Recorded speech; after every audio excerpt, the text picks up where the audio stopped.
तो कहीं ना कहीं सच्चाई है विवेक साइलस जी, आप मानेंगे कोविड के 2 साल ये किसी ने प्रिडिक्ट नहीं किया था, और ये 100 साल में ऐसी विपदा पहली बार पूरे विश्व के ऊपर आई।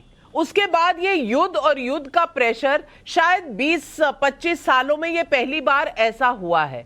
तो ये भी तो मानना पड़ेगा आपको कि 2019 से लेकर 2024 का ये जो दूसरा कार्यकाल था मोदी जी का, इसमें चैलेंजेस ज्यादा रहे हैं। इसलिए अगर आप कह रहे हैं कि इस वक्त गेहूं अरहर दाल की कीमतें बढ़ गई हैं, या पेट्रोल की कीमतें बढ़ गई हैं, डीजल की कीमतें बढ़ गई हैं, दूध आटा चावल सब महंगा हो गया है, तो साथ आपको यह भी देखना पड़ेगा कि स्टार्टअप की संख्या भी बढ़ गई है। पहले 350 थी, अब तकरीबन 90,000 है। इसके अलावा अगर आप देखेंगे कि गरीबों के लिए जो घर बने हैं प्रधानमंत्री योजना में, वो बढ़ गए हैं। अगर आप देखेंगे तो आयुष्मान भारत में लोगों को मिला है, तो लोगों को मिला है, और लोगों को राशन आटा ये सब मिला है उस दौर में जब इस देश में दिक्कतें थी।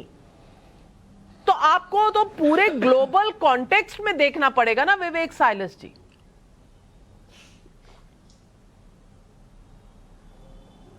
जी मेरे से सवाल है क्या?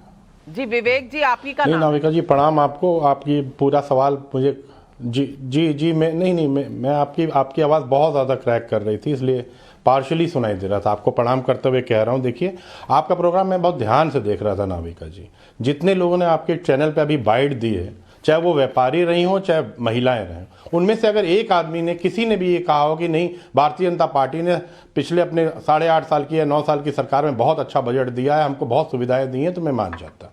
आप देखिए व्यापारियों ने कहा कि इस बार हमको उम्मीद है कि जनता के हितों को सोच के गवर्नमेंट जो है केंद्र की सरकार बजट बनाएगी। महिलाओं ने क्या कहा कि हमारा कन्वेंस बहुत ज़्यादा है। सही बात है। जफर इस्लाम साहब से मैं कहूँगा एक बार हमारे पास लखनऊ आए, और लखनऊ से हम चलते हैं दिल्ली के लिए, एक तरफ का जो टोल टैक्स है वो 1250 रुपये है, ऊपर से डीजल और पेट्रोल आपने अलग से बढ़ा दिया है। तो और जो आप रोड टैक्स लेते हैं उसमें भी आपने इजाफा कर दिया। तो किस तरह से आपने जनता को लूट, उसमें कोई बहुत ज्यादा फर्क नहीं आना। आपको जवाब दे रहे हैं जफर इस्लाम जी। मुझे खत्म तो कर लेने दीजिए। जफर इस्लाम जी क्या जवाब है? कोई तथ्य गलत कहे हैं विवेक साइलस जी ने? देखिए अरे ये एब्सोल्यूट नंबर पे जाते हैं। इन्हें समझना चाहिए कि इस तरह से नहीं देखा जाता है आंकड़ों को। जब बजट के नंबर देखते हैं तो उसको परसेंटेज ऑफ जीडीपी में नापा जाता है, उसको आंका जाता है। आप जरा देखिए जीडीपी का साइज क्या था हमारा 2013-14 में, 112 लाख करोड़। आज जीडीपी का साइज क्या है? आगे आने वाले दिनों में 300 लाख करोड़ से भी ऊपर है।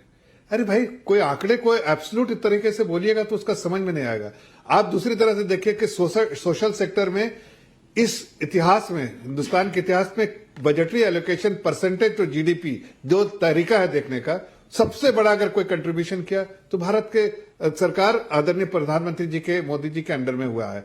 अगर आप देखिए कैपिटल एक्सपेंडिचर 2.9% ऑफ जीडीपी किस सरकार ने किया था बताइए? आपने तो अगर आंकड़े हेल्थ सेक्टर में, एजुकेशन सेक्टर में 1 लाख करोड़ एजुकेशन में बजटरी एलोकेशन किया, क्या आप कभी देखा था इतना बड़ा अमाउंट एलोकेशन हुआ? क्या आपने देखा था कि हेल्थ में 86,000 5.72 प्रिसाइज अगर मैं बताऊं तो ये 5.72 पर है। तो महंगाई है, इसमें कोई दो राय नहीं है, लेकिन ये महंगाई कांग्रेस के समय में 11-12 डबल डिजिट तक गई थी।